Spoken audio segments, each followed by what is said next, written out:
ئیسلام ئاینی فیتڕەتە. ها جبريل عليه السلام دو پرداخی هێنایە خزمەت پێغەمبەر صلی الله عليه وسلم، یەکێکیان شیر یەکێکیان عرق. پێغەمبەر صلی الله عليه وسلم شیرەکەی هەڵبژارد. جبريل فەرمووی هودیتە إلى الفطرة، فەرمووی هیدایەت درای بۆ فیتڕەت. فیتڕەت یعنی ئەو طەبیعەتەی کە خوای تەعالا، ئەو سروشتەی کە خوای تەعالا مرۆڤی لەسەر خوڵقاندووە، سروشتە پاکەکە پێ ئەوترێ فیتڕەت. ئیسلام ئاینی فیتڕەتە، یعنی ئاینی پاکیە. بەرنامەکەی ئینسان ئەگەڕێنتەوە بۆ پاکێتیەکە، بۆ ئەو ئەسڵەی کە خوای تەعالا ئینسانی لەسەر خوڵقاندووە. هاوسەنگی ئاینی پیرۆزی ئیسلام لە بینی ڕوح و لاشەیە، جەستەیە. هاوسەنگی لە بین مەسلەحەت و لە بین مەفسەدەیە. هاوسەنگی لە بینی دنیا و لە بین ئاخرەتە.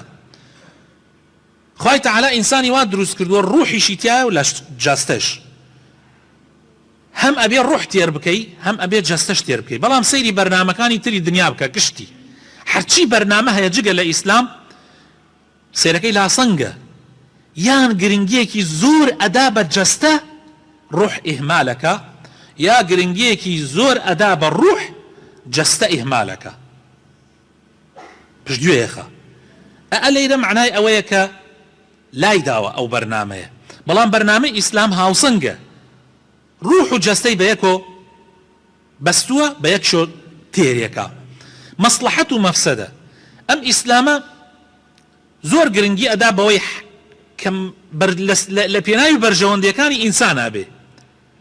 شریعەتەکەی لە پێناوی بەرژەوەندەکانی ئینسانە لە دنیا و لە ئاخرەتە.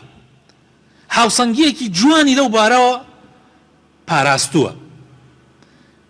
مراعاتی ئەوە ئەکات کە مەسلەحەتی شەخصی کەسایەتی نەدرێ بەسەر مەسلەحەتی عامە. یعنی من لەبەر خاتری مەسلەحەتی خۆم نابێ ئێوە بکەم بە قوربانی. دینەکەم وا فێرمەکە کە دائما من مەسلەحەتی خۆشم بپارێزم لەگەڵ مەسلەحەتی عامی خەڵکە. تۆیش وا فێرەکە، هەموو خەڵک وا فێرەکە. یعنی بە یەکەوە بژین لەسەر ئەم زەویە، کەس بەشی کەسی تر نەخوا. هەمومان ژیان بڕازێنینەوە بە تاعەتی خوای پەروەردگار و برایەتی و خۆشەویستی. دنیا و ئاخرەت، هاوسەنگی لە نێوانی دنیا و ئاخرەتە. ئاینی پیرۆزی ئیسلام چەندێک گرنگی ئەدا بە قیامەت، ئەوەنەش گرنگی ئەدا بە دنیا. کاتی ئەفەرمێ ئاگات لە قیامەتت بێ، لەو لاشەوە فەرمێ وەلا تەنسە نەصیبەکە منە الدنیا. ئەفەرمێ وریا بە دنیاشت لەبیر نەچێ. کاتی ئەفەرمێ دنیات لەبیر نەچێ، ئەفەرمێ وریا بە بەشی قیامەتی بات تیا بێڵیتەوە. یعنی زۆر گرنگە خۆشەویستەکانم. ئێمە دنیا ئەکەین بە کێڵگەی قیامەتمان. ئەمە بەرنامەی ئیسلامە. ئیسلام دنیا ئەکا بە کێڵگە، بە مەزرعەیەک بەرهەمەکەی لە قیامەتە ئەخوا. لەبەر ئەوە خۆشەویستەکانم ئەم هاوسەنگیە و ئەم دینی فیتڕەتە بەس لە ئیسلامە هەیە، بەس لە بەرنامە حەقیقیەکەی خوای پەروەردگارە هەیە.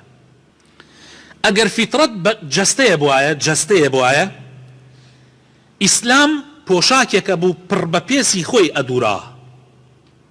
ئەگەر فیتڕەتی ئینسان جەستەیە بوایە، ڕێک ئەو جلو بەرگەی کە بۆ ئەو جەستەیە ئەشیا بەس ئیسلام بوو. بەس ئیسلام بوو کە خوای پەروەردگار دووریەتی بۆ بەری مرۆڤایەتی. فأقم وجهك للدين حنيفا فطرة الله التي فطر الناس عليها لا تبديل لخلق الله ذلك الدين القيم ولكن أكثر الناس لا يعلمون. بداخل زور بي خلق أم حقيقة نازانا ومسلمانانش نايزانا. هر أم فطرة باكية خوش يساقانا مواي كردو إيسا الدنيا.